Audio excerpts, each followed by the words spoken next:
você está acompanhando o Entenda Direito pelo canal 15 da NET, canal 5 da NET Região Metropolitana e também canal 13 na TV Cultura em Curitiba. Hoje temos o prazer de receber o professor Cláudio Henrique de Castro para falarmos sobre corrupção. Professor, obrigado pela sua presença. Eu que agradeço. O professor inicia com uma pergunta bastante básica, até para fazer o introito do nosso assunto. Qual é a definição de corrupção? É a corrupção ativa e passiva, um tipo penal, né, que demorou para se concretizar porque nós não tínhamos, inclusive, a definição de superfaturamento, né, que é o grande problema da corrupção no Brasil, superfaturamento em obras e serviços. Eu estudei isso faz tempo, quando eu publiquei esse livro aqui, O Jeitinho no Direito Administrativo Brasileiro, né? Então eu estudei a fundo esse problema de corrupção no Brasil. Eu peguei os grandes esquemas de corrupção desde a década de 70, de 1970 até 2010. Esse livro é de 2011. Né? Tem que fazer uma reedição, né? Porque de 2011 para cá foi um mundo de coisas. Então dá mais alguns capítulos aqui o livro do Jeitinho. Uhum. Mas o que acontece, né?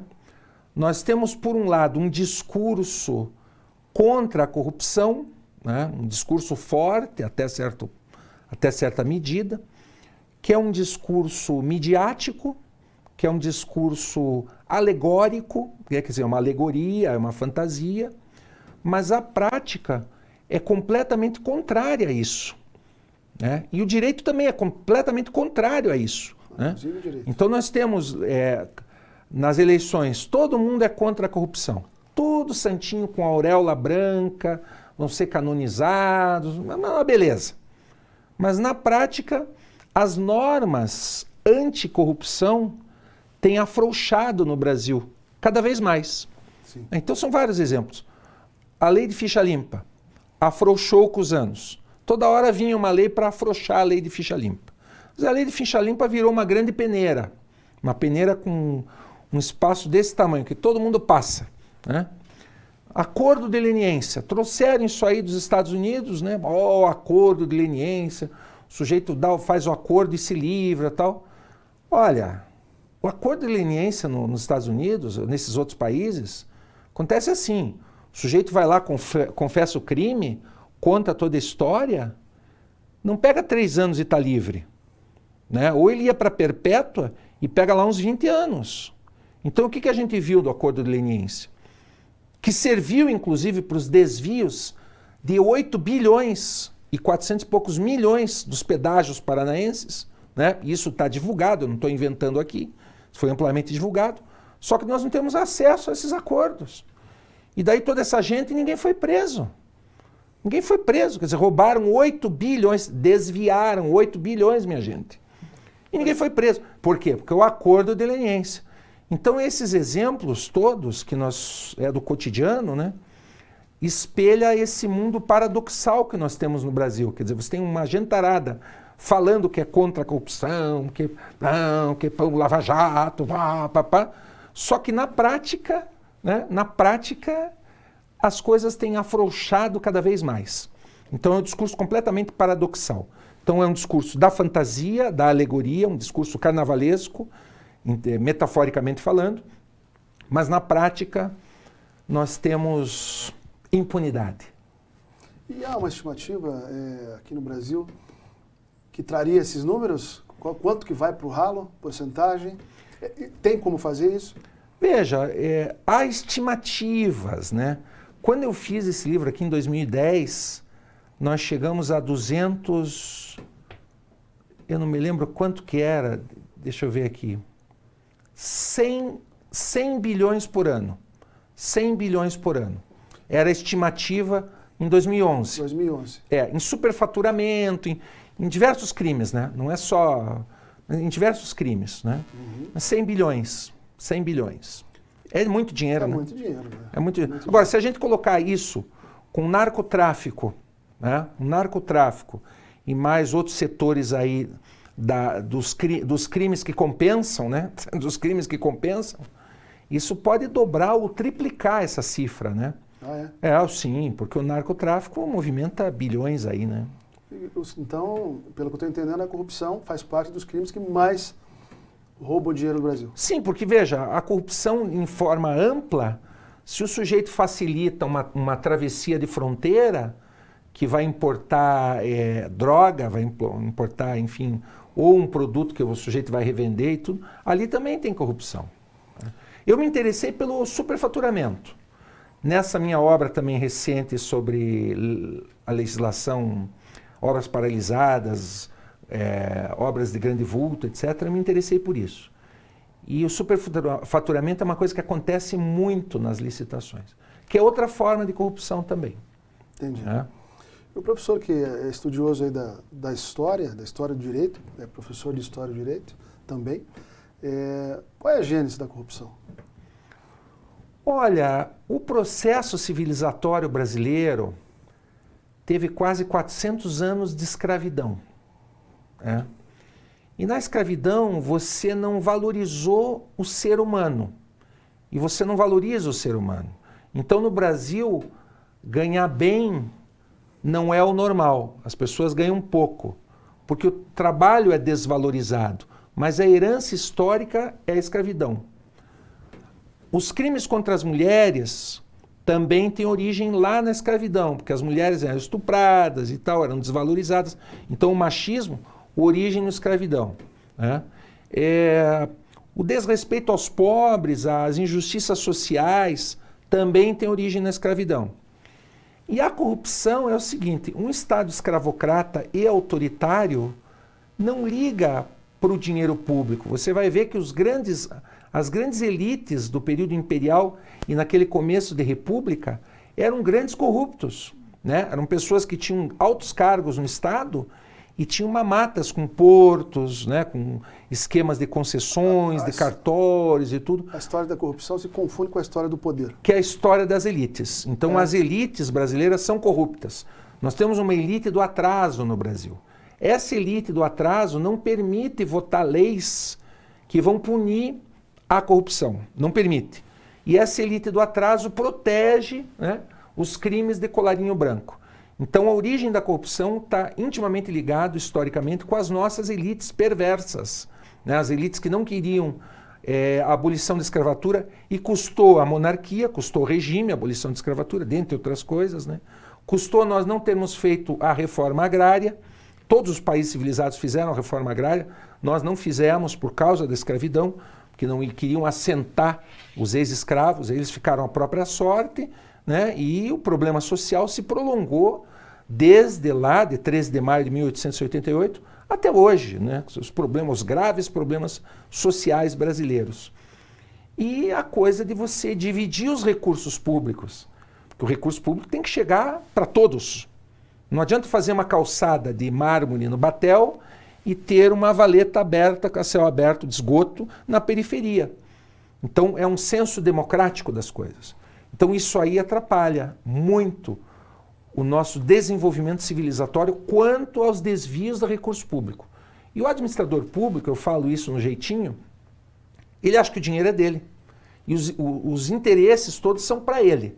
Então ele vai empregar a família, os amantes, as cortesãs, ele vai empregar toda a patuleia, os amigos, os empresários que financiaram suas campanhas vão conseguir os editais de licitação, toda sorte de desvios com uma aparência de legalidade,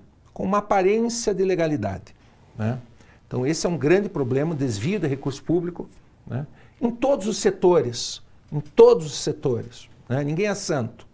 Sim. Só que nós precisamos de uma legislação que encare isso daí e não que se afrouxe às penas.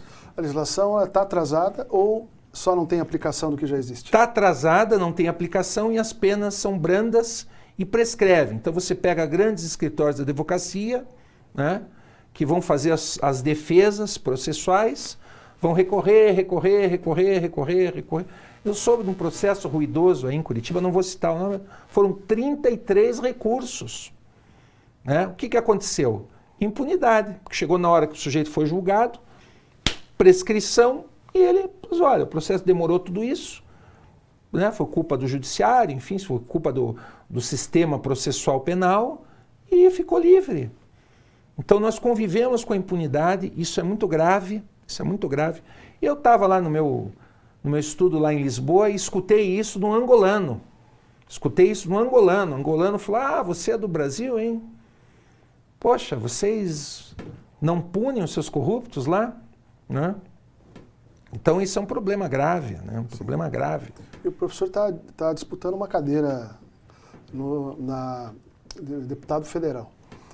Explica para nós o que o deputado federal poderia fazer lá em cima para nos ajudar nesse sentido.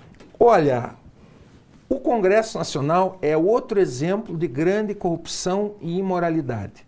O Congresso Nacional tem um orçamento secreto desde 2020, anota aí, minha gente, 53 bilhões. Secreto.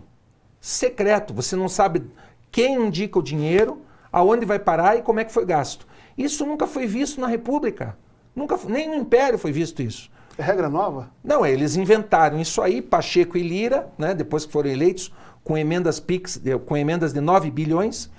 E esse ano eleitoral, nós temos emenda PIX de 3 bilhões. No ano eleitoral, minha gente, em que quem vai disputar a cadeira precisa o apoio do prefeito e larga a emenda PIX lá, só pega o CNPJ, faz o PIX, já está na conta lá. Quer dizer, um absurdo, uma verba extra-orçamentária. E daí o que estão detectando já? Detectaram, como a muito custo, shows sertanejos, milionários. O sujeito vai lá, toca uma viola, canta lá uma meia dúzia de músicas e leva lá na sua algibeira 1 milhão, 2 milhões, 5 milhões. Né? Tratamento dentário, viram lá um tratamento dentário numa cidade do interior do norte, lá, no nordeste. Foram extraídos 500 e poucos mil dentes. Daí foram fazer a conta, né, com os habitantes, dava lá 19 dentes por habitante. Quer dizer, uma cidade de todo mundo banguela. Quer dizer, houve desvio público, houve desvio de dinheiro público. Aí já estão investigando tudo e tal. Uma outra lá, 210 mil dentes foram arrancados, porque daí ganha por dente arrancado. Então foram ver lá, não, houve um erro na digitação, são 210 dentes arrancados, não são 210 mil, quer dizer, erraram 3 zeros, 6 zeros erraram. Então é um absurdo isso. Então o Congresso Nacional, eu sei que é uma batalha muito grande e o Congresso Nacional, a Câmara dos Deputados, inicia os projetos de lei, né? Abre CPIs, enfim, está lá olhando o orçamento. Eu há quase 30 anos estou fazendo isso no Tribunal de Contas do Estado. Né? Conheço de orçamento público, de contabilidade pública, fiz grandes auditorias lá no tribunal, né, que constataram coisas do Arco da Velha. Então eu me sinto preparado para enfrentar isso. Né? E é possível, então, enfrentar com os nossos representantes a corrupção? Você vai ter que se aliar, né, com um pessoal também que pensa assim. Né? Uhum. Mas eu acho que tem muita gente boa que quer mudanças para o Brasil, que não aguenta mais, né? Que resolveu ficar, não resolveu fugir. Porque uma parte da elite quer fugir do Brasil. Quer ir para outros países. Ou outros planetas, inclusive. Não, mas quer ir para outros países. Não, aqui não funciona. Não, eu resolvi ficar, vamos enfrentar essa gente aí, essa elite do atraso. Né? Porque os privilégios estão aí. Sim. Nosso legislativo é o mais caro do mundo, Rodrigo. Ah, é? É o mais caro do mundo. É o legislativo que mais tem privilégios. Tem de tudo. Tem de tudo. E coisas que eu não sei, né? Porque só indo lá que eu vou descobrir, mas tem de tudo. Então o sujeito lá tem 20 cargos para pôr quem ele quiser, é uma vergonha. Então nós temos que enfrentar isso aí. É difícil, mas vamos enfrentar, né? Vamos partir para a luta, né? Em que termos que o deputado federal poderia combater a corrupção? Primeiro denunciando, né? Denunciando isso, denunciando, propondo CPIs, propondo alterações legais, né? E convencendo seus pares que nós precisamos de um país que enfrente esse problema e não um país que passe a mão na cabeça dessa gente, né?